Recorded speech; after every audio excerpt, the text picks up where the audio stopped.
Halo Sobat Entrepreneur, hari ini Karin kedatangan tamu yang sangat hebat. Usianya masih sangat muda, berapa? 18. 18 tahun, ya sama aku mirip-mirip lah. Mirip-mirip. Ya. Brian Frazier Kandani, Halo. pemegang rekor muri Ironman termuda di Indonesia Betul. dan salah satu termuda di Dunia. dunia. Brian kemarin Ironman-nya di mana ya? Aku kemarin Ironman Triathlon di Malaysia, Langkawi. Oke, Ya. Malaysia Langkawi. Full atau half? Full. Kalau half nggak kehitung Ironman. Full Ironman itu boleh tolong jelasin singkat nggak? Oke, jadi Ironman itu adalah triathlon sebenarnya. Ironman-nya sendiri adalah nama race-nya yang paling prestigious, well known, kompetitif di dunia. Jadi Ironman Triathlon ini adalah 3,8 kilo berenang di laut, 180 kilo sepeda, 42,2 kilo lari, semuanya sekaligus. Ngerinnya aja udah lemes ya Sobat Entrepreneur ya. Karin tuh bulan Desember lari maraton di Singapura, abis lari maraton aja udah kayak amsyong gitu. Jadi gimana rasanya setelah lari Ironman di Langkawi kemarin? Habis finish race rasanya gimana? Habis finish race bener-bener langsung nangis, meltdown, kayak semua emosi itu jadi satu. Tapi sebenarnya nggak expected itu butuh recovery full, inside out, mental, fisik, hormon itu 1 bulan sebenarnya. 1 bulan. 1 bulan. Jadi damage-nya itu besar sekali karena tubuh kita itu nggak bisa bedain kita tuh lagi sekarat atau lagi Ironman. Cuman namanya Ironman kan tubuh kita nggak pada didesain untuk melakukan seperti itu. Maka tubuh kita tuh persifnya wah ini Brian lagi posisi sekarat nih gitu kritis. Jadi ya dari segi hormon berantakan, inflamasi otot semua. Jadi benar-benar butuh waktu 1 bulan sih. Mungkin 1-2 minggu pertama untuk fisik, full 1 bulan untuk hormon dan mental dan lainnya sih. Gitu.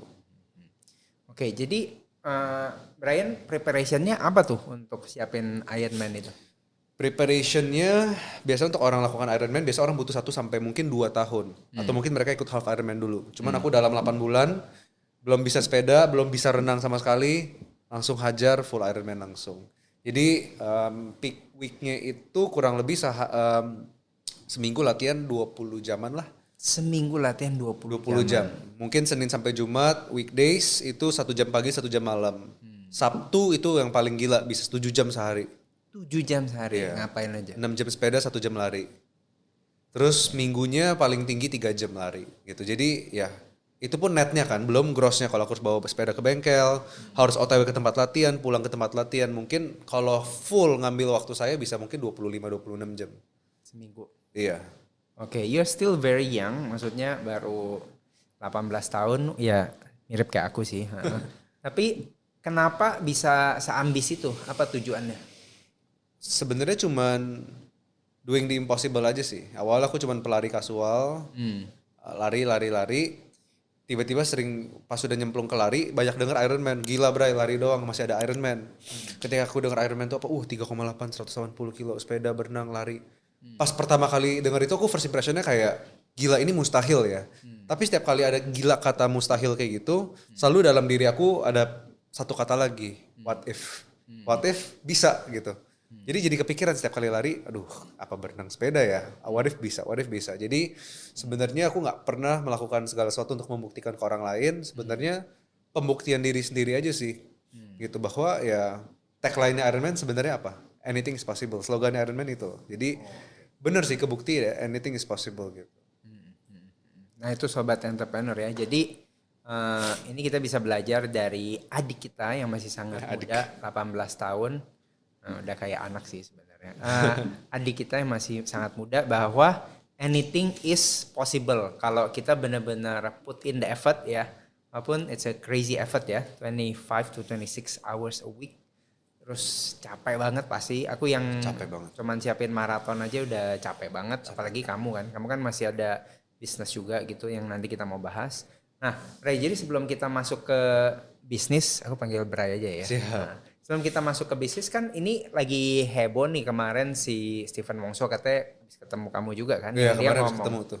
ya dia ngomong di close the door-nya Dedi kan. Betul.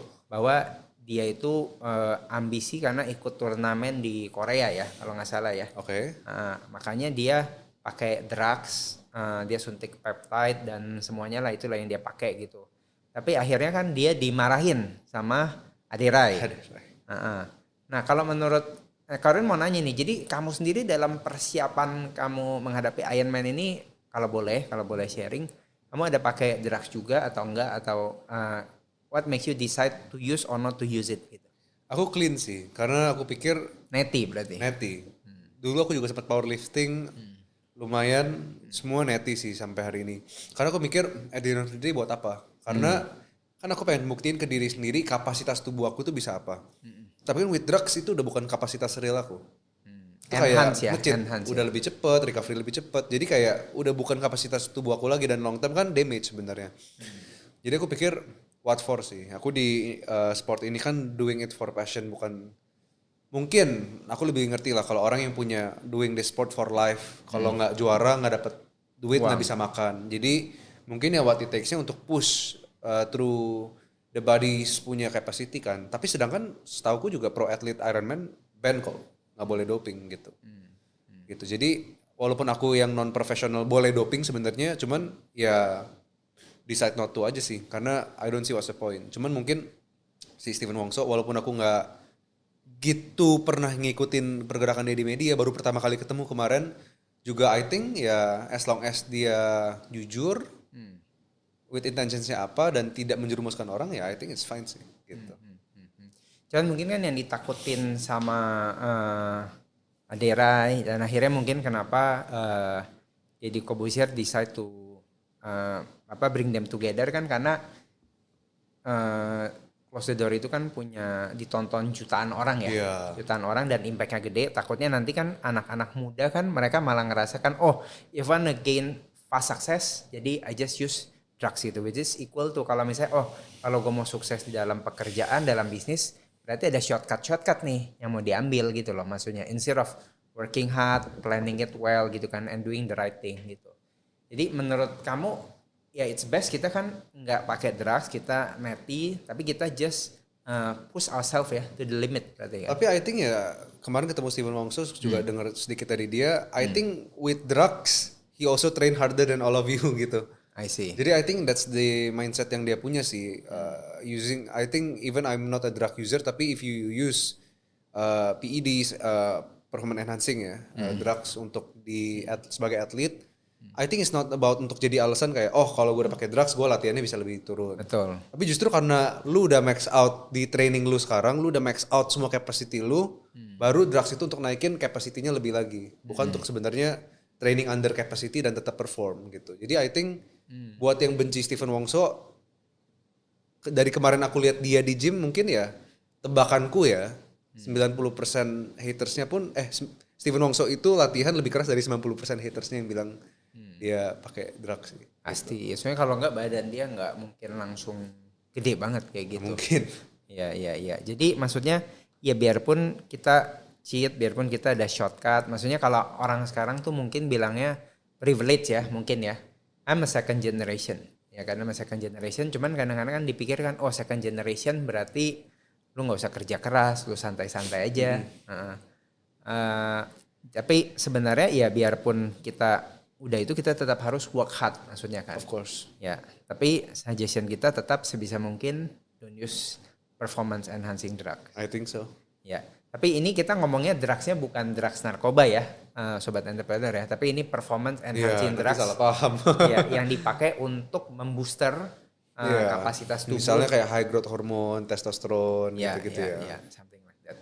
Oke, nah ini introduction kita Brian di dunia sportsnya. Tapi Brian itu sebenarnya bukan hanya, jadi sebenarnya itu kan side gig ya. Side quest. Side quest. Tapi aslinya kan Brian itu adalah CEO dari creative agency yang manage 100 client high net worth ya. Yes. Frazier Agency ya. Frazier Agency. Oke, boleh ceritain dikit nggak apa itu Frazier Agency? So kalau teman-teman lihat mungkin entrepreneurs, keluarga Konglo, misalnya spesialis kayak dokter bedah plastik, dokter gigi dan lain-lainnya, namanya naik di sosmed, kemungkinan besar saya orang di belakangnya. Gitu. Jadi we are a specialist agency, Frazier Personal Branding Agency. The only thing we do is personal branding. That's why we're so great at it gitu kan. Jadi we help udah hampir 100 individuals ya untuk kita grow personal brandingnya dari berbagai macam industri. Simply dari industri yang general kayak finance, business, motivation, tapi sampai industri-industri pun yang unik misalnya kayak jualan durian, jualan playground. Jualan durian? Iya. Kita pun pernah handle gitu. Oke. Jadi sampai industri-industri yang lebih unik pun kita juga handle sih. Jadi we're well rounded. Kita juga punya specific client profile ya, cuman pengusaha, you're the founder of something, representing your company, or you are a specialist. Misalnya kayak dokter gigi, dokter bedah plastik, makeup artist, kurang lebih seperti itu. Jadi cuman 2 segmen itu aja. 2 segmen itu karena kita specialist. Nah, professional yang kayak directors of a company tapi dia bukan ownernya. I think we can handle, cuman tergantung. Kita nggak pernah mau mencetak sosialita, influencer, food reviewer, food vlogger dan lain-lain. Kita nggak pernah mau bikin public figure yang arahnya ke situ. Tapi kita bikinnya sebenarnya creator founder gitu. Iya. Kenapa segmented ke sono? Apakah ada something against food blogger, sosialita atau kenapa? I think yang pertama reflects from me as the soul of Frazier ya. When I represent Frazier ya, I represent Frazier as an entrepreneur, not as a socialite atau dan lain-lain kan gitu. And the game that I kuasain, yang kita kuasain ya ada di entrepreneur building gitu. Dan I think yang align saya sama our value itu sih. Yang ketiga juga our focus sebenarnya bukan untuk create direct monetization for our clients. So if we craft sebuah influencer dalam segi cuman ngejar viralnya, misalnya konten bagi-bagi duit, collab sana sini, food review, vlog, I think it's very high effort dan mungkin cuman bergantung sama endorsement ya, brand deals. Tapi sebenarnya that's just a bonus for us. Kita nggak pernah fokus ke situ. We focus on people yang udah punya kendaraan lain selain social media. Karena influencer kan kendaraannya sosmed doang untuk dapat duit, brand deals dan lain-lainnya. Sedangkan aku kendaraannya adalah my agency. Klien aku adalah kendaraannya bisnis mereka. Dokter bedah plastik kendaraannya adalah klinik mereka. Jadi sebenarnya tujuan aku adalah untuk mereka represent kendaraan mereka ini, to amplify impact-nya gitu. Jadi ya. I believe in doing something specialist sih in this service industry yang udah very general, yang udah very saturated. I believe karena aku masuknya baru ya di luar sana. Udah berapa tahun? 2 years in personal branding agency. Tapi ada agency yang umurnya udah belasan tahun, 8 tahun, 7 tahun, 360 agency. Kliennya udah Unilever dan gede-gede lainnya. Kayak kalau aku mau compete sama mereka, obviously I lose. Portfolio kalah, tim kalah, infrastruktur kalah. Jadi I believe in going in for the specialist industri sih gitu. Oke. Boleh tapi mungkin ini kalau nggak bisa juga nggak apa-apa. Ada siapa yang paling high profile klien yang kamu ada manage yang boleh di sharing? Mungkin kalau ngomongin soal social status, simply anak-anak Konglo ya. Jadi ada klien kita dari anaknya Lipo Group kita handle. Ada klien kita juga ini lagi naik banget atau Emir Parengkuan. Banyak ngomongin saham, itu anaknya ya sebuah founder dari Shalendra Capital gitu. Jadi Tahu. kita handle. Aku lebih ikutin bapaknya sih. Lebih ikutin bapaknya ya, Pak Yos. Ya, Pak Yos gitu. Jadi ya very grateful sih bisa dipercaya untuk handle reputationnya anak-anak Konglo. Bahkan aku juga punya klien ya bukan yang cuma Konglo tapi anak umur 12 pun kita handle. Dia main basket, ya mau ikutin basket, kita handle ya bisa dapat endorsement dan lainnya gitu. Ada nggak anak Konglo yang menyamar kan kayak Dracin gitu? Lagi Kayak banyak Dracin heboh, gitu ya. Anak Konglo atau dia menyamar Waduh. atau dia Konglo. Semenjak Dracin itu OB kita curiga dia sebenarnya anak Konglo yang menyamar. Oke. Nah, Bray, kenapa kamu pilih lanjutin bisnis dan maksudnya kan when I'm your age ya, I'm still studying ya waktu itu. Aku masih di college gitu waktu itu. Nah, kamu kan sekarang nggak studying in the formal education kan, berarti kan? Nope, Yeah. currently not. Currently not. Nah, what make you decide like, okay, I wanna just focus on building businesses and I wanna focus on the Iron Man gitu. Kenapa? Oke, first things first, aku nggak setuju sama orang-orang yang udah made it di luar kuliah. Misal someone like me, someone like orang-orang di luar sana yang made it di luar kuliah dan bilang kayak, kuliah is bullshit, kuliah itu nggak penting. I don't really agree karena kan kayak kalau lu nggak ngapa-ngapain juga mending kuliah gitu kan. And I think banyak orang jadi juga keluar dari kuliah gitu. So I'm not someone yang against uni gitu. Tapi what I'm against is juga salah satunya adalah anak semester 1, 2, 3 ya bebas lah semester berapapun lagi kuliah. Lihat influencer, gila dia bisa kaya ya tanpa kuliah. Gila dia DO kuliah aja kaya ya. Gila suka yang paling nama-nama di bawah itu Bill Gates. Bill Gates aja drop out dari kuliah terus jadi orang paling kaya ya. Terus dia mau drop out terus baru mulai bisnisnya. Menurut aku I don't agree sih. Bill Gates keluar ketika bisnisnya udah grow gitu. Dan Bill Gates drop out-nya dari Harvard ya. Dari Harvard, kamu dari mana gitu kan. Iya. Aku pun juga keluar dari kuliah ketika karyawan aku udah ya nambah, klien aku udah puluhan, aku udah earn hundreds of millions of rupiah gitu. Baru aku keluar dari sana. Cuman kalau kamu baru dapat 2 juta, kalau bisa disambilin sih. Karena at first 8 bulan, 6 bulan aku college, aku paksain sambil agency. Sampai ketemu titik gak sehat baru aku pilih bisnis gitu. Karena I believe ya, bisnis momentum gak datang setiap hari tapi kuliah mau balik kapanpun bisa. Pertanyaannya, do you have your business momentum yet? Tapi kalau aku pun bisa balance sampai hari ini sama uni, I don't think aku bakal lepas sih. Cuman ya the thing is for me ya, I believe in hyper focus ya. Pas aku keluar aku langsung kerjanya full day. Gitu jadinya ya kalau fokus kepecah sulit. So I think ya gotta prove it first sih. Gotta earn the kata drop out. Drop out itu bukan sekedar kata keren, wah anak muda yang berani ngambil resiko untuk mengejar mimpinya. I don't think so sih. Karena sesibuk apa sih kuliah? Ya mungkin besides kuliah dokter, hukum dan lainnya, kalau kuliah ilkom, kuliah markom, PR, bisnis, sesibuk apa sih? Menurut aku kalau kamu nggak bisa balance kuliah ilkom dan lain-lain sama bisnis, saat kamu terjun ke bisnis kapasitas kamu sangat kecil. Ya gitu sih. Tapi dulu aku kuliah sibuk sih. Sibuk ke mall gitu. Ke mall. Main. Ya kan? Ya. Oke. Nah, jadi ini mungkin buat sobat entrepreneur ya. Jadi Brian tadi udah jelasin bahwa ya mungkin ada yang dengar kita sebenarnya channelnya khusus UMKM. Tapi mungkin sebenarnya ada mungkin yang saat ini lagi mau mulai, mungkin yang dengar masih kerja, dia mau mulai bisnis gitu. Maksudnya kalau bisa manage kerja sambil kerjaan bisnisnya, why not gitu kan? Maksudnya kan you can still balance both gitu kan maksudnya kan. Jadi kita jangan langsung take a jump sampai misalnya yang di other yang bisnis kita ini udah benar-benar settle, udah benar bagus, baru kita take the jump gitu kan maksudnya kan. Dan tadi Brian juga ngomong bukan berarti kuliah tuh nggak penting gitu loh. Maksudnya we still need professionals kan in this world gitu kan. Dan kuliah itu mungkin juga kalau misalnya bisnis kita udah berhasil, kita tuh mungkin kuliah itu bukan untuk dapat detailnya ya, tapi untuk get the mindset, mungkin untuk get the education juga ya maksudnya ya. Sama mungkin hang around with the people kan, yang yang dimana kita mau belajar itu kan. Setuju. Oke. Nah, ini sedikit background. Nah, orang tua gimana? Waktu itu kamu mutusin kamu mau drop out dan mulai bisnis, are they against it or not? Puji Tuhan aku dapat orang tua yang very open minded ya. Jadi even when I wanna drop out anytime, harusnya pada akhirnya mereka pasrah karena itu pilihan hidup saya. Jadi mereka juga percaya ya, walaupun mereka try to be parent yang full of wisdom, I think one of the best wisdom dari mereka cara parenting aku adalah pilihan hidup adalah pilihan hidup aku. Jadi jangan sampai aku ngambil pilihan hidup, nyesel tidak mengambil pilihan hidup karena faktor mereka. As long as itu nggak merugikan diri saya ya, maksudnya nggak bukannya kayak pilihan hidupnya untuk dugem setiap hari, pakai narkoba, minum, bukan. Cuman kan kayak sebenarnya kuliah nggak kuliah itu kan nggak ada benar nggak ada salah kan.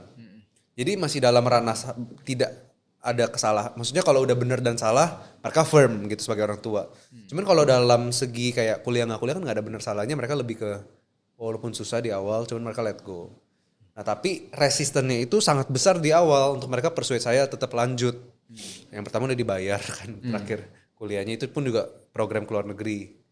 Terus ya udah dijalanin gitu, kenapa nggak selesain aja. Cuman aku udah ngomong gak mau kuliah itu dari pertama kali aku hit kayak 10 juta per bulan gitu. Itu pun masih belum ada bisnis, masih kerja part time sana sini. Jadi kayak 7 part time, 1 1,5 juta, 2 juta, 2 juta, 2 juta.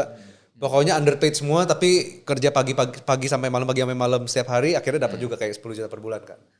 Dari situ udah mulai kayak ngapain kuliah nih gitu kan. Tapi mereka tetap resistennya kencang sampai akhirnya kayak udah mulai hit hampir triple digit aman, ada triple digit di bank account, buka rekening ke mereka ini sebulan segini, total uang segini. Mereka baru kayak oke, you do you lah gitu. Jadi I think ya earn it sih, prove it sih. Gitu. And I think it's normal ya, maksudnya I'm a parent also. Kalau anak aku tiba-tiba datang, kita udah bayarin kuliahnya terus bilang dia mau drop out, mungkin kita juga bakal Ya udahlah. tanya why gitu kan, Iya. maksudnya kan. Kita nggak akan resist gitu maksudnya. Tapi ya Kalau datang-datang udah kayak ini 1 M nih gitu. Dari ini gitu kan. Mungkin bisa pikir 2 kali kan. ya kalau bagi papinya 50% ya udahlah. Oke. Ya. Oke. Nah, gonna talk a bit about your dad ya. Maksudnya kan he's a famous person also. Maksudnya dia famous coach ya, successful coach gitu maksudnya. Nah, apakah kamu ada kepikiran nggak? Oh, oke, one day I wanna be follow his footstep gitu. Because aku iya gitu kan. I follow my dad's footstep as a business person gitu. Walaupun sekarang masih karyawan sih. Tapi kalau kamu kan udah bos. Nah, apakah kamu suatu saat akan ada pikiran nggak? Oke, I wanna be a motivator like my dad tuh. Gitu. Oke, so my dad built his reputation way back then ya. Jadi begitu aku lahir itu kurang lebih kayak masa-masanya papi mulai terjun menjadi motivator. And today I think he's in the top 3, top 5 motivators in Indonesia ya. So he's big. And specifically his business itu adalah bisnis yang people. Masalahnya nggak segampang itu diturunin. Walaupun di Haryanto Kandani, aku Brand Kandani ada Kandaninya. Tapi nggak segampang itu turunin trust people gitu kan. Orang bayar dia sekian, bisa sekian karena dia siapa gitu. Kalau orang random pun bisa bawain materinya persis seperti materi dia, tapi kalau dia bukan Haryanto Kandani, orang pasti sungkan untuk bayar harga yang sama. Jadi I think in the people bisnis seperti itu, yang pertama ya nggak segampang itu diturunin, beda sama bisnis seperti ini kan gitu. Mungkin beda sama bisnis yang lebih konvensional. And walaupun aku udah berapa ya, mungkin 50-60 speaker events total ya sama 2 tahun kebelakangan dari umur 16 sampai 18, 19 sekarang. Tapi I never claim myself as speaker sih and never pursue speaking sih. Kalau bokap kan ya make a living out of speaking kan. Aku speaking kebetulan diundang aja gitu. Aku nggak pernah nyari. Misalnya ya kebetulan aku juga public figure, aku bikin konten dan lainnya. I represent my generation. Ya kebetulan banyak universitas ngelirik, banyak korporat ngelirik, banyak podcast ngelirik, banyak orang ngelirik, diundang-undang. I never see why not. To amplify berkat gitu. Jadi I think ya aku speaker cuma karena kebetulan sih. Kebetulan aku dilihat, kebetulan aku dipanggil dan aku ya buka hati gitu. Tapi untuk pursue that as my main thing, I don't think so. Jadi menurut Brian, that's not your calling ya, mungkin ya kalau istilah kita ya. Calling that's not your passion also ya. Yeah. Cuman kalau ada ya oke gitu kan, as long as the time ada gitu kan maksudnya. Yes. Oke, nice. Nah, ini mau spill soal bisnis dikit nih kan. Tadi kan Brian ngomong kan bahwa Fraser Agency kan itu udah sebenarnya industri yang very saturated kan, maksudnya kan. Which is sekarang Agency, banyak bisnis ya agency kan very saturated. Yang agent, maksudnya bisnis juga sekarang kan kalau orang bilang kan wah buka bisnis sudah terlalu telat lah. Kayak misalnya mau bisnis bubble tea udah banyak apa segala macam, kayak kosmetik juga udah banyak. Tapi di Korea sendiri sebenarnya tiap tahun ada ratusan brand baru gitu. Nah agency sebenarnya juga banyak, tapi kan sebenarnya ada agency like you kan able to make it gitu. Nah, what is your menurut Brian tuh what is your yang boleh di-spill aja ya, secret recipe-nya tuh apa? Kenapa you bisa dapat klien sementara ada beberapa agency susah dapat klien gitu? Kalau pertanyaannya kenapa agensi aku bisa dapat banyak klien, beberapa agensi nggak bisa, kemurahan Tuhan sih kalau jawaban dari saya. Karena saya juga bingung gitu, kenapa saya bisa banget gitu ya? Kenapa saya dapat banyak banget favor ya? Kenapa saya mulai ini diberkati, mulai itu diberkati, masuk sini dipercaya. Kadang pun ya, besides all my hard work, kadang aku juga bertanya, sama pertanyaannya kayak kok bisa ya? Dan jawabannya selalu ya, kalau bukan Tuhan siapa gitu. Ya well for me personally ya, semua kemurahan Tuhan lah. umur 16, 17, 18 bisa diangkat seperti ini. I don't think banyak yang lebih kerja keras dari aku, banyak yang lebih pintar dari aku, banyak yang lebih kenal lebih banyak dari aku dan lain-lainnya. Banyak orang punya alasan lebih lah untuk made it dibanding aku. Cuman aku yang dipilih karena ya I believe ya it's God's grace sih. Simply jujur, kalau mau jawaban terjujur kadang pun aku juga bertanya-tanya, kok bisa ya aku kayak gini ya sampai hari ini. Gitu. Cuman ya kalau mau ngomongin pengalaman aku ya, bisa spiritual sekuler gimana, ya I think seeing the gap sih. I don't think never try to compete in your competitors forte gitu. Yeah. Itu yang aku believe sih. Jadi misalnya kita lihat pas aku mau masuk agency kan aku awalnya freelance content creator doang, kayak udah di banyak tempat gitu. Aku pernah kerja di agency juga gitu. So I know clearly pas aku di brand aku pernah kerja sama agency. Pas aku kerja di agency aku juga kerja sama brand. Jadi aku udah dapat banyak point of view soal agency gitu. Kenal beberapa agency owner dan kayak pas aku lihat, oke, agency yang udah 5 tahun punya strength-nya di sini, punya strength-nya di sini, punya strength-nya di sini. Kalau aku bilang kayak, oh klien-klien mau beli mereka karena strength mereka di sini, oke, aku pengen coba compete di strength di sini, aku nggak akan menang. Growth mereka lebih kencang. Pokoknya pas aku ngejar mereka kan semakin naik terus, lebih kencang gitu. Jadi kan kayak secara growth aja udah nggak sesuai frame aku untuk aku kejar kan. Secara resource, secara time deh, nggak usah bohong. Mau aku punya kerja keras seberapa banyak pun, kalau mereka bilang udah 10 tahun di industri, segampang itu dapetin trust gitu kan. Jadi I think I compete in a hyper niche dulu sih. I believe in specialized dan generalized gitu. So personal branding itu when I start 2 years ago as an agency, as a service, it is something yang very very low supply but very very high demand. Bahkan sampai hari ini pun ya mungkin udah banyak bertebaran lah ya beberapa personal branding agency. Tapi pas aku mulai pun yang baru kedengeran personal branding agency itu baru ada 2 mungkin. Gitu ya. Jadi kayak I'm one of the most early personal branding agency owner sih. And by today, as far as I know, maybe I handled one of the most clients sih in my personal branding agency gitu. So if I'm trying to compete with the brand atau corporate agencies, I'm going to die gitu. Gitu sih. Jadi intinya tuh sebenarnya kita kenapa you can make it ya, tanda kutip ya, make it there because you cari sebenarnya kalau ada istilah bisnis kan blue ocean ya sebenarnya ya, blue ocean ya. Jadi you don't compete in the red ocean, apalagi di sono sharks-nya gede-gede gitu kan, maksudnya kan. Ikannya gede-gede, kita lawan whales, lawan sharks ya mati gitu loh maksudnya. Kalau bisa we find a blue ocean and we get really good at it gitu loh maksudnya. Ya, tapi aku lihat juga banyak anak muda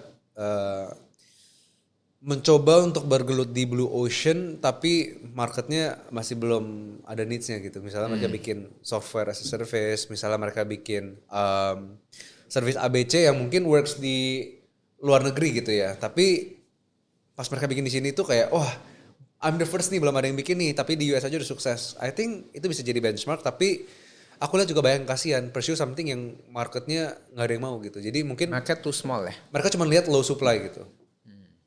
Tapi mereka nggak pernah lihat demand-nya. Aku juga lihat kesalahannya beberapa di situ sih. Ya, that's true. Maksudnya sebenarnya mungkin bukannya low demand tapi too early ya. Iya, too early. Jadi sebenarnya mungkin ada beberapa industri kan aku kan ngumpul banyak pengusaha. Jadi banyak pengusaha kadang-kadang they see it successful somewhere else, tapi di Indonesia belum marketnya belum kebentuk maksudnya. Ya the market is not there yet. Terus mereka masuk dan ya memang karena belum ada market kan pasti kan nggak ada yang mau masuk. Kayak Zoom aja sebelum pandemi kan nggak ada tuh orang kepikiran meeting. Sekarang kan walaupun udah full offline tapi kadang meetingnya pun ya Zoom aja lah. Iya. Ya kan. Atau bisa kalau sekolah lagi banjir kemarin ya Zoom aja lah gitu kan. Dulu kan libur total gitu. Jadi kayak ya I think itu sih timing sih. Good product, good timing gitu. Jadi I think melihat high demand-nya sih. Cuman menurut aku a skill yang benar-benar differentiates the outlier sama yang biasa-biasa aja. Orang yang bisa create demand sih itu gila banget. Iya. Creating demand is very very hard. Ya, maksudnya if you wanna be the next Apple, it's very hard gitu. Boleh tahu nggak Kak? Pertama kali ini aku tanya balik di podcast. Penasaran juga soalnya. Gimana kok Erwin bisa create demand in your business? We don't create demand, we just basically see the needs.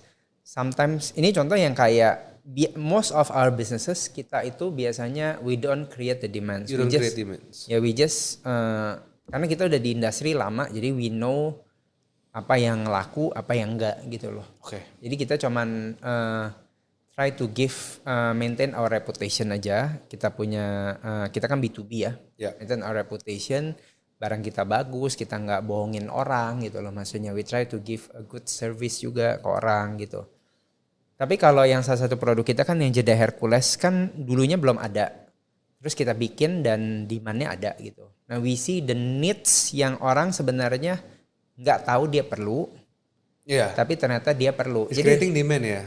Iya, jadi sebenarnya bukan creating demand, ya boleh juga bilang creating demand, tapi sebenarnya we know that people need it, they just don't know that they need it yet, gitu loh. Oke. Maksudnya? Artinya itu lebih ke educating the market ya?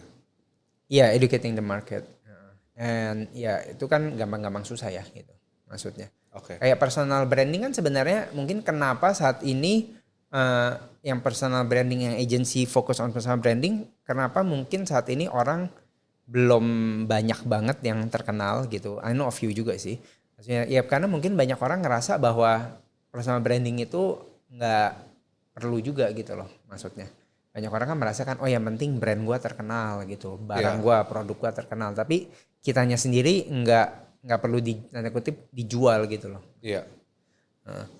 Terus menurut Brian sendiri sebenarnya as an owner of a business ya, yang lebih penting itu yang mana? Personal branding, corporate branding, atau product branding?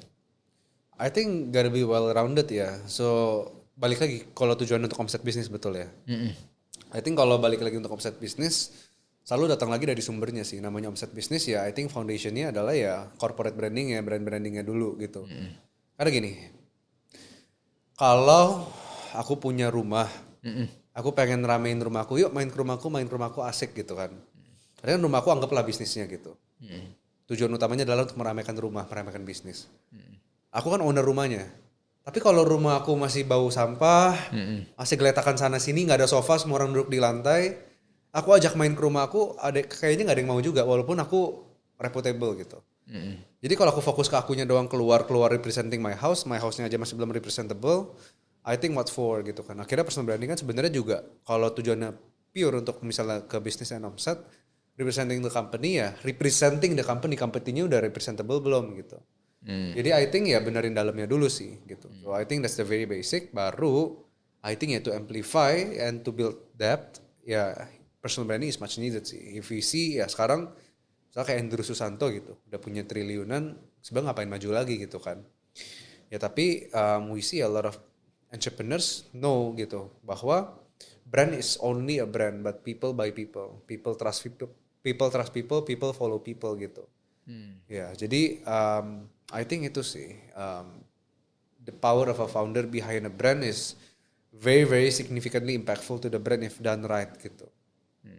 Jadi what you saying is maybe sebenarnya bukan, kalau aku tangkap gini, jadi sebenarnya bukan corporate branding atau product branding, tapi sebenarnya before you do all that sebenarnya you make sure, maksudnya kalau kita mau product branding ya produk yang kita jual itu bagus dulu gitu kan. Ya before all the branding balik lagi juga ke core-nya lagi, produknya udah bagus belum, udah representable belum. Ya corporate-nya juga udah bagus belum gitu kan maksudnya kan. Jadi kan maksudnya kita corporate branding banyak, kita represent ourselves as a vibrant company apa segala macam, tapi ternyata di sini nggak vibrant gitu kan maksudnya kan.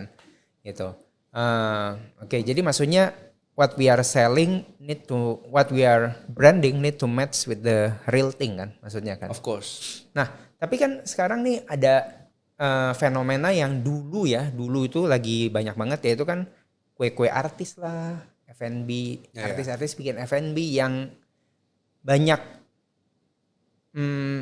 berguguran ya, aku rasa ya, hampir kayaknya aku nggak pernah dengar sekarang ya, yang aku nggak inget sih ada F&B yang artisnya lakuin tuh yang masih stay gitu ya, kecuali Bebek Carok ya, tapi itu kan juga karena dia masih branding terus tuh.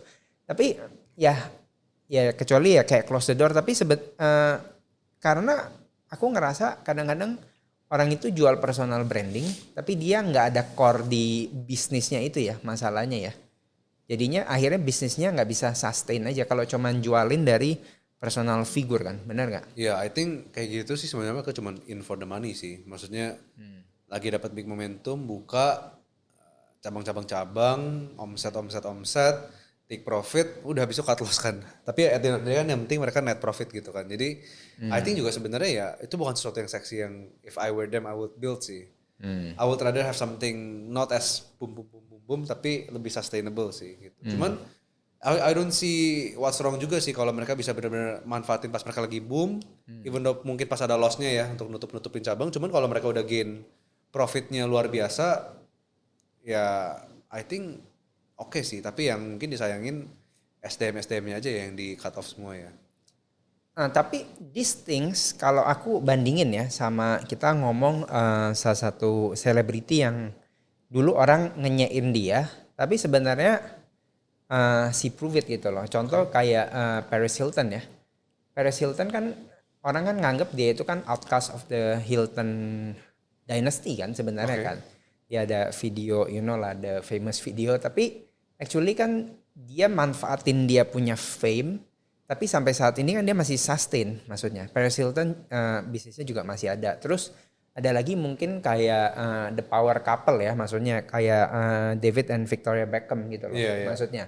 Mereka kan manfaatin fame mereka kan gitu kan. Tapi Victoria Beckham dia punya line of product juga masih jalan gitu sampai sekarang. Kayak kita lihat mungkin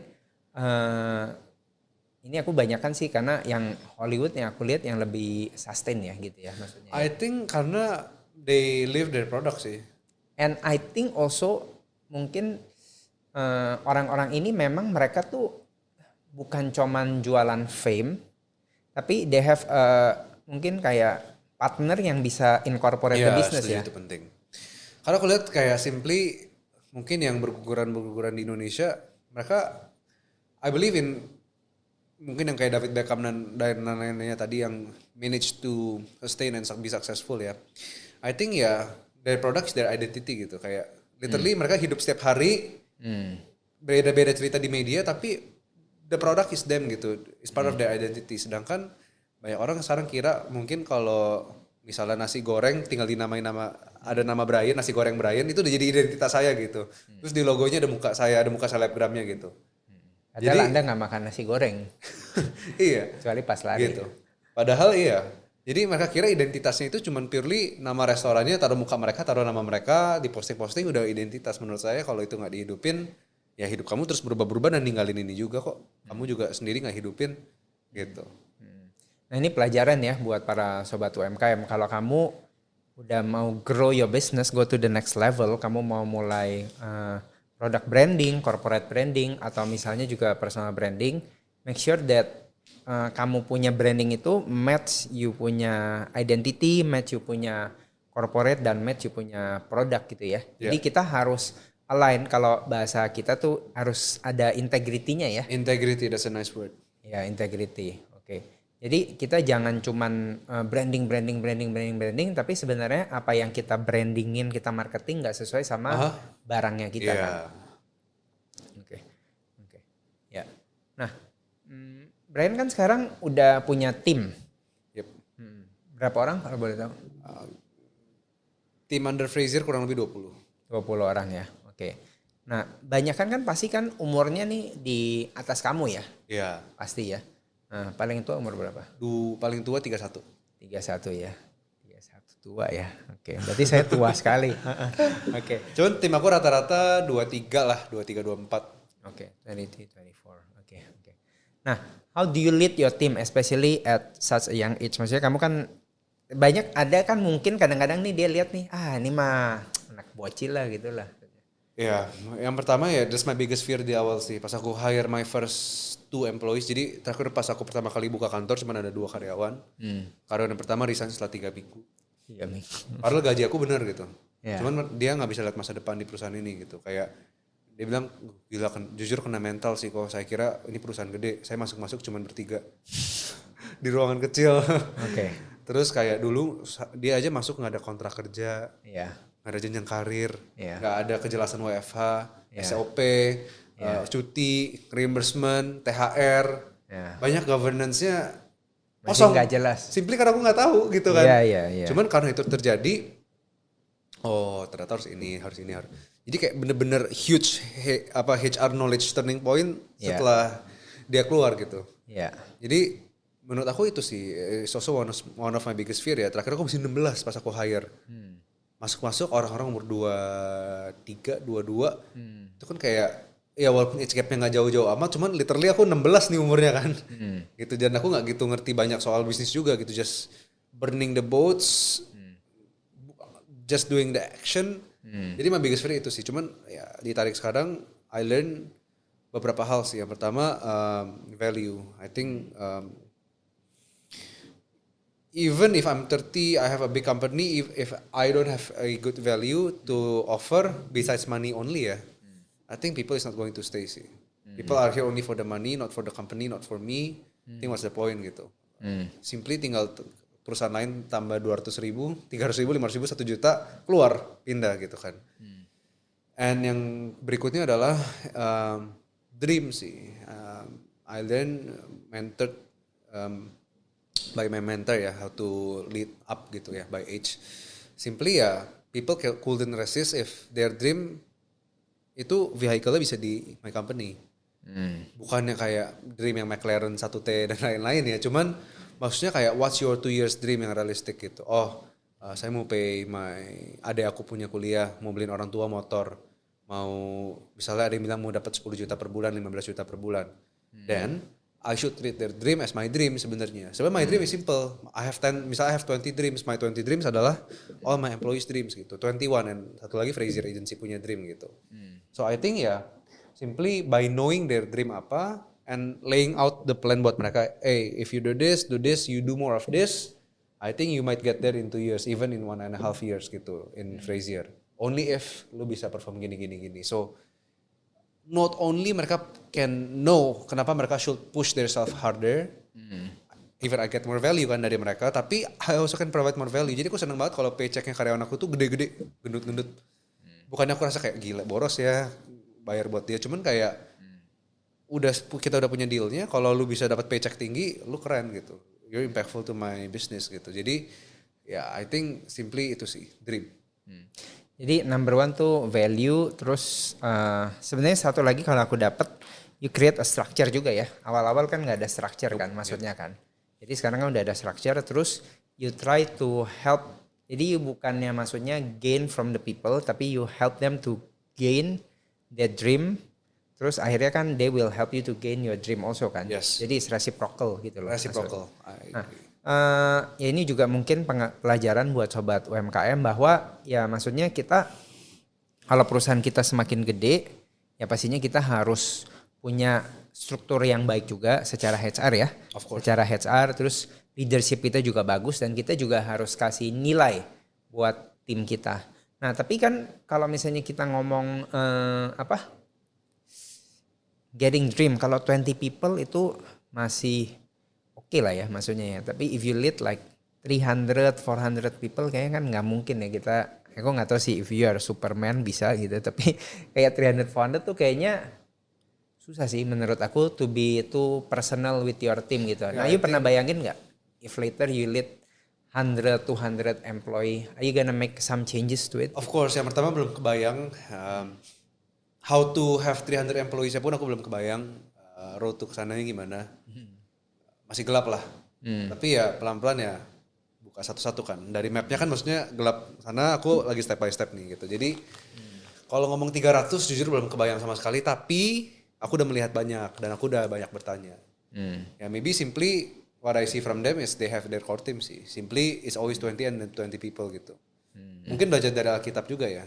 Sebenarnya kan murid-murid yang aku kan Kristen, jadi aku pelajarinya Yesus gitu. Murid-murid Yesus kan sebenarnya banyak gitu, ribuan, bahkan sampai hari ini kan jutaan orang kan jadi pengikut Yesus. Billions, miliaran orang gitu jadi pengikut Yesus. Throughout the history berapa banyak gitu. Cuman pas Jesus live, mungkin pas dia hidup datang ke dunia, pengikutnya mungkin ribuan, puluhan ribu, ratusan ribu. Tapi yang dia terus keep close contact kan 12 orang ya. Jadi I believe in core team sih. Simply in every big organization I see, they have their generals lah, their core team gitu. Dan core teamnya sendiri punya core teamnya lagi gitu kan. Jadi I think multiplication sih gitu. Oke, jadi make sure you pass your values to your core team. Terus dari core timnya itu dia bisa duplicate yourself kan maksudnya kan. Jadi kalau tadi kamu pakai contoh Yesus kan dia kan punya 12 murid inti. Ya kan dia ada 3, 12, baru 120, baru banyak gitu kan maksudnya kan. Jadi dari sono multiplikasi terus gitu. Oke, keren. Nah, ini kan agency as you say kan is a people business gitu kan maksudnya kan. Nah, how do you keep your client gitu supaya dia ya maksudnya kalau misalnya di Netflix tuh subscribe terus gitu. Okay, that's a good question. So, an agency cuma bisa bikin duit only in 3 ways. Yang pertama, in my business, new client, klien yang udah ada renew their contract, renewal, atau yang ketiga referral. Nah dari 3 ini kan faktor yang pertama yaitu eksternal kan, dapetin new client gimana, marketing, sales, ads dan lainnya kan. Nah tapi sebenarnya 2 ini datang dari satu sumber, yaitu customer satisfaction sebenarnya. Jadi kalau yang eksternal ini sekali pukul banyak, maksudnya kayak banyak yang dilakuin tapi cuma dapatnya misalnya klien baru masuk, I will rather sebenarnya fokus lebih ke klien yang udah ada. Karena simply focusing on our services not only bisa bikin harga kita makin tinggi karena kita jago, bukan juga dengan kita fokus on our services kita semakin jago, belajar terus cara makin jago gimana. Tapi lebih seneng dapat klien yang repeat order sebenarnya. Karena klien baru kan lebih repot. Oh, baru kenal, harus cari tahu ininya lagi. Kalau klien yang dilanjutkan sebenarnya lebih enak, udah punya hubungan baik, long term growth, artinya kita impactful ke mereka dan referral juga enak banget dapat trustnya gitu kan. Jadi I think yang aku pengen fokusin tahun ini sih untuk fokus ke dalam sih gitu. And ya how simply satu pertanyaan doang sih setiap kali mulai project. Your definition of success in this project itu apa? Ada yang jawab, oh saya mau visa tinggi, saya mau terkenal, oh saya mau ke bisnis saya, oh saya mau yang penting ini itu dan lainnya. Ketika ada expectation yang saya rasa saya nggak bisa deliver, saya reset expectation. Sorry kayaknya kalau mau viral worldwide belum bisa gitu kan. Jadi jangan sampai kita nggak tahu mereka punya expectation viralnya segini gitu.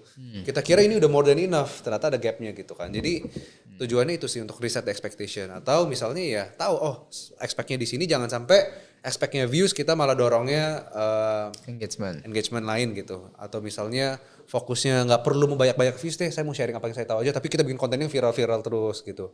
Yang bukan sesuai apa yang dia pengen ngomongin. Jadi tahu dulu sih sebenarnya what's your definition of success in this project gitu. Jadi maksud Brian tuh tadi kalau yang aku nangkap adalah the best marketing, the best sales tools itu sebenarnya satisfied customer ya? Iya, customer satisfaction. And mungkin yang terakhir yang aku pelajarin adalah letting go sih. Karena in this service industry, even in the product industry, we have to let go to the number of 100% sih. Say 100 clients, aku harus let go sih, nggak 100%nya bisa happy. No matter how good we are. Mau kita sempurna pun deliver ke mereka, bisa aja ada ketidakcocokan, mereka pelin-pelan dengan apa yang mereka mau, jadinya dissatisfied customer. Even with perfection ya, apalagi with me and my SDM, we're humans, jujur nggak perfection gitu. Jadi I think letting go of perfection ya, I think keeping a high win rate aja sih yang penting gitu. Bukannya aku compromise, aduh nggak apa-apa lah beberapa klien jelek, yang penting banyakan bagus, cuman trying to be perfect but letting go of imperfection sih. So sekarang I think our win rate itu di atas 95% lah. What do you mean by win rate? Itu client satisfaction. Maksudnya mereka repeat lagi atau apa? Iya, dan mungkin pas ongoing project kan kita bisa lihat kan. Kita kan suka bikin survei, suka bikin reporting gitu. Jadi ya we need to know what's on track gitu kan. Gitu. Ya. In my business tuh aku juga tidak mungkin sih menurut aku ya unless our market is very small atau we live in dictatorship ya, dimana kita bisa monopoli. Tapi in this day and age sebenarnya 100% is impossible gitu. Jadi sebenarnya achieving majority of market share is a win already gitu sebenarnya. Jadi even the big giants Titans ya kayak misalnya McDonald mereka tuh have a 20%, 30% market share itu udah keren banget gitu. Gila banget maksudnya. Ya jadi oke, tapi intinya yang tadi adalah bahwa customer satisfaction tuh penting dan maksudnya kita harus set kita punya mindset juga harus benar gitu bahwa nggak mungkin kita menyenangkan semua orang. Tapi if it's our target market and we do our job right, ya the business will come lah. Ya. Sebenarnya itu kan intinya. Oke. Nah, menurut Brian sendiri kan you kan fokus specialist kan in personal branding. What is the biggest mistake that a person can make in personal branding? Biggest mistake a person can make ya. Atau most common mistake lah yang orang pikir, kan ada orang mikir nih, wah kalau gue mau ini gue mesti viral, gue mesti terkenal. Apakah itu benar gitu atau apa? I think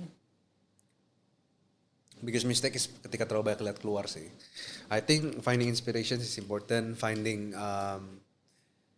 contoh reference video is important. Cuman banyak orang pilih untuk mengambil roadmapnya orang lain gitu. Misalnya kita lihat, misalnya dia lagi naik ya ngomongin kripto dengan cara seperti ini. Coba deh kayak dia caranya, nggak akan bisa sih. Tapi menurut aku ketika kita lihat ke dalam dulu, siapa kita, apa yang saya punya, apa unfair advantage yang saya punya. Makanya dari tadi rulesnya sama sih. Jangan pernah compete di unfair advantage orang lain gitu. Karena it's always unfair gitu. When you compete in their unfair advantage, ya unfair, mereka terlalu jago di situ dengan gampang, kita terlalu susah di situ walaupun ada kesusahan gitu. So menurut aku ya cari unfair advantage kamu sendiri sih. So like try to look inside. Our framework is story, value, and achievement sih. So like simple assessment ya, what's your zero to hero story? Karena story is the only thing yang differentiates you from all people. Terus value. Sorry to say ya kalau memang gak ada value, susah sih. Apa yang kamu bisa provide. Not only in business, in personal branding, in life, in relationship. If you have zero atau minus value, susah sih. And achievement. Sorry to say kalau kita misalnya mau belajar diet secara six pack dari orang obese, jujur agak susah ya. Walaupun secara teori bisa aja benar gitu. Tapi orang six pack aja bisa bikin propaganda, kita percaya aja gitu. Lakukan ini dan kamu akan mendapatkan six pack gitu kan. Banyak orang juga percaya, oh gini gitu tiap pagi kan. Jadi I think ya social proof gitu. You have value, lu udah apa gitu kan. Jadi I think it's a very simple assessment sih. You don't have, and yang kedua adalah you don't have to be the best at it to start your personal brand. Yang penting ada yang namanya information gap. Jadi kayak orang bilang, aduh saya pengen ngomongin soal keuangan, tapi duit saya nggak segitu banyak. Saya juga nggak jago-jago amat keuangan. Tapi masalahnya gap antara kamu dan rata-rata target audience kamu, ada gap informasinya nggak? Kalau siapa target audience kamu dulu? Kalau target audience kamu udah kurang lebih tahu juga apa yang kamu tahu, kamu nggak ada information gap, nggak ada value gap. Tapi ya simply you don't have to be the best, yang penting kamu bisa fill in a value gap aja, sebenarnya it's the whole point of personal brand sih. Jadi intinya kan kita harus search insight dulu sebelum keluar. Kita boleh cari inspirasi tapi pastikan apakah sebenarnya sesuai nggak sama kita gitu kan. Yeah. Makanya kata si Stephen Wongso, PT nggak boleh gendut ya. Udah, setuju. Ya, kalau PT gendut Anda bertobat mulai saat ini ya. Lalu itu kayaknya alasan kenapa Deddy Corbuzier biar perlu terkenal dia nggak pernah iklanin shampoo ya. Ya. Karena orang nggak bakal beli juga. Oke. Nah, jadi lupa nih ngeblank dikit. Oke. Tapi kalau menurut kamu, nah tadi kan ada ngomongin soal kripto juga. Nah ini kan lagi heboh sekali ya. Kemarin juga ada ngomong videonya sih masalah TR ya, salah satu influencer keuangan yang lagi ribut sama followernya. Nah dia ini kan sebenarnya kalau menurut keyakinan saya, dia itu kan menggunakan personal branding untuk influence people. Tapi dari banyak informasi yang beredar di sosial media kan untuk keuntungan dia tuh. Akhirnya merugikan followernya dia gitu. Nah, what do you think about this case si TR ini? Well, nggak bisa banyak komen ya, karena aku juga nggak gitu ngikutin. Cuman, I think ya, aku kalau ngomong secara holistik, the bigger your scale, the bigger the risk sih. And I think the faster you reach a bigger that big scale, risknya juga mungkin bisa berkali-kali lipat sih. Jadi kayak orang yang dari nol ke scale yang besar aja sebenarnya resikonya gede untuk berada di scale yang besar. Mungkin secara influence, secara tahu ya, satu Indonesia kan tahu dia gitu, secara awareness. Tapi untuk orang yang cepet, orang yang berada di awareness tinggi dan waktu yang lama aja udah high risk sebenarnya. Tapi apalagi orang yang cepet gitu langsung ke high awareness menurut aku even a bigger risk gitu. Karena ya usually what it takes is not the normal path we take gitu. Jadi ya with fame it amplifies money. When you say buy this, semua orang beli. Tapi pas ada orang buka kesalahan kita, satu Indonesia juga tahu. Oke, kita ngomong artis dan skandal deh. Sebenarnya kayak gini kan juga, misalnya kayak gini kan juga skandal misalnya. Maksudnya ya skandal uang, skandal perselingkuhan dan lainnya gitu kan. Maksudnya problem game of attention. Game of attention lah. Banyak gak artis yang kena skandal? Banyak. Selingkuh ya misalnya. Cuman kalau ditanya lebih banyak artis yang selingkuh atau lebih banyak masyarakat yang selingkuh? Masyarakat yang selingkuh sebenarnya lebih banyak. Gak ada yang tahu aja. Gitu kan. Jadi misalnya teman baik kita pun sebenarnya bisa aja nggak dia sebenarnya selingkuh sama pasangannya, bisa aja, kita nggak tahu gitu kan, karena nggak ada yang bongkar, nggak ada yang punya kepentingan untuk jatuhin dia. Mungkin masalahnya udah masalah rumah tangganya sendiri kan, cuman ini udah bukan masalah rumah, banyak orang mau jatuhin dia dong gitu. Jadi ya semakin tinggi kita, semakin kita ngomong sesuatu yang lumayan polarity ya, ngomong sesuatu yang pro A tapi nggak pro B, C, artinya kita kan mengganggu B dan C gitu. Nah B dan C-nya ini kalau influence kita terlalu besar ya kita pasti mau di take down. Simple, Yesus aja dibunuh. Karena melawan kepentingan orang lain. Yesus yang sempurna aja dibunuh. Karena dia gain fame and attention dan polarity. Apalagi kita gitu kan. Gitu. Jadi that's what I think sih.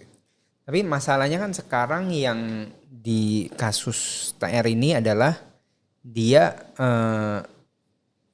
many people, maksudnya kayak Deddy Corbuzier, terus banyak orang lain yang menggunakan personal branding dan banyak kasus juga gitu ya. Tapi kan they don't use it untuk create a personal stigma for them. Terus abis itu kan mereka jualan kelas atau apa dan akhirnya kan merugikan orang lain gitu loh maksudnya. I think is that ini kan sebenarnya mirip sama kayak kasus in my personal opinion ya. Karena kata Panji harus ngomong gitu. Jadi ini mirip sama kayak kasus Indra Kents, Doni Salmanan yang waktu itu gitu loh. Maksudnya mereka kan menggunakan personal branding mereka yang mereka buat ya kan. Waktu itu kan dia pakai Tesla, kalau si TR kan pakai McLaren kan gitu. Dan akhirnya kan influence people untuk follow the footsteps ya kan. Maksudnya kaya cepet, fast money gitu. Tapi at the end of the day kan akhirnya kan yang menurut laporan itu kan rugi gitu. Nah, jadi I think personal branding tuh is a two-edged weapon ya, maksudnya ya. Jadi kalau you pakai, ya you pakainya bagus, you can help a lot of people gitu, maksudnya. Tapi kalau if you use it untuk jahatin orang, ya maksudnya dia bisa bahaya banget gitu loh, maksudnya, ya kan. Nah, how do you see yourself as an personal agency brand owner ya, personal branding agency owner nih menghadapi hal ini gitu? Apakah ini membuat kamu jadi malah curate your client lebih lagi atau enggak gitu, atau how do you see yourself? Ya, I think the only filter yang kita lakuin is moral standard sih. Begitu klien kita mau punya narasi yang merugikan, bohong dan lainnya, aku tolak sih. Tapi kalau mereka mau mengambil ya resiko-resiko, nyenggol sana sini, atau maksudnya yang nggak gitu, yang nggak merugikan lah, as my moral point of view, ya I only give disclaimernya sih, hati-hati kalau ini konsekuensinya ini, mau lakuin silakan. Gitu. Cuman kalau udah lewatin my moral standards nggak bisa. Gitu.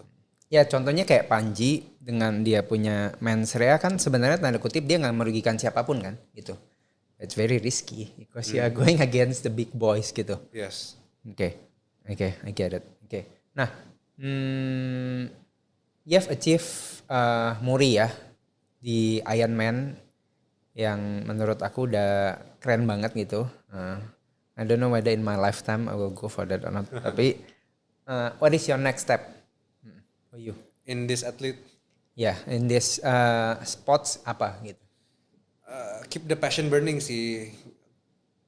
Takutnya if I'm too terlalu Udah puas pengen ya? ngekang, ngenggam semua performance, pada akhirnya burn out dan akhirnya nggak lakuin sama sekali sih. So kayak kemarin aku baru off season kita sekitar 1-2 bulan dan kayak berdamai dengan off season, balik-balik lagi pace-nya turun, Pasti. stamina-nya turun. Jadi Pasti. kayak menurut aku keeping it healthy sih karena I'm not a full time athlete. Ya. Karena I need to balance this with agency kan, with life, with relationships, with family. Jadi if I'm a full time athlete, mungkin I have a reason to all in or nothing lah. This is the only thing I do gitu. Bisa tidur siang, bisa dan lain-lainnya. Cuman kan aku bangun jam 5 tetap harus ke kantor sampai sore, terus sore latihan lagi, malam harus tidur awal kan. Jadi kayak menurut aku nggak sustainable sih untuk terlalu lama. Jadi mungkin kayak sekarang lebih santai, berdamai dengan off season. Dan sekarang mungkin daftarnya half Ironman dulu. Karena beda aja. Walaupun half Ironman itu setengah distance-nya, tapi effortnya itu untuk jadi full Ironman itu bukan 2 kali lipat loh. Tapi bisa jadi kayak 5 kali lipat gitu.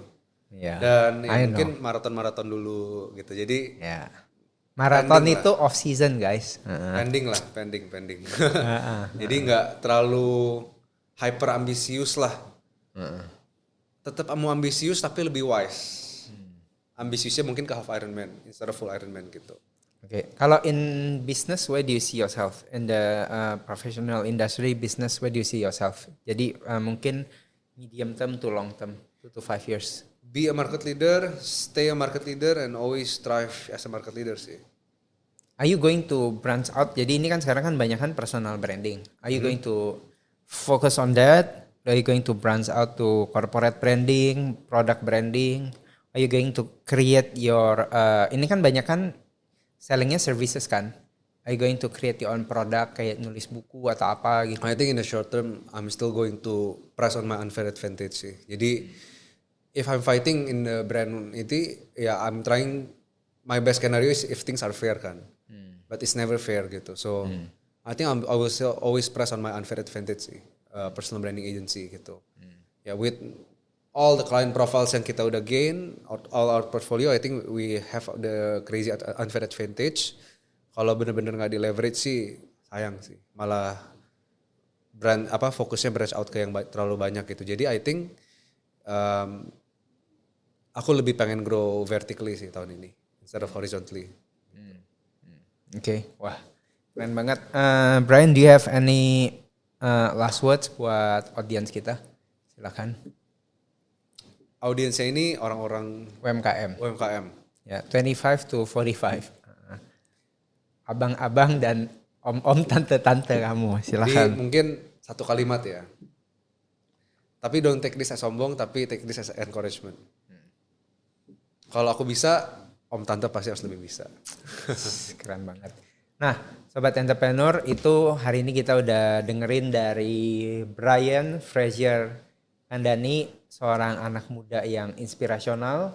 Dia bukan hanya dapat rekor muri, finish full Ironman triathlon, tapi dia juga seorang bos dari agency, owner yang udah manage 100 maybe growing high net worth clients. Yes, Jadi kalau nanti kalian pengen personal branding, nanti kita taruh linknya ya, Frazier Agency.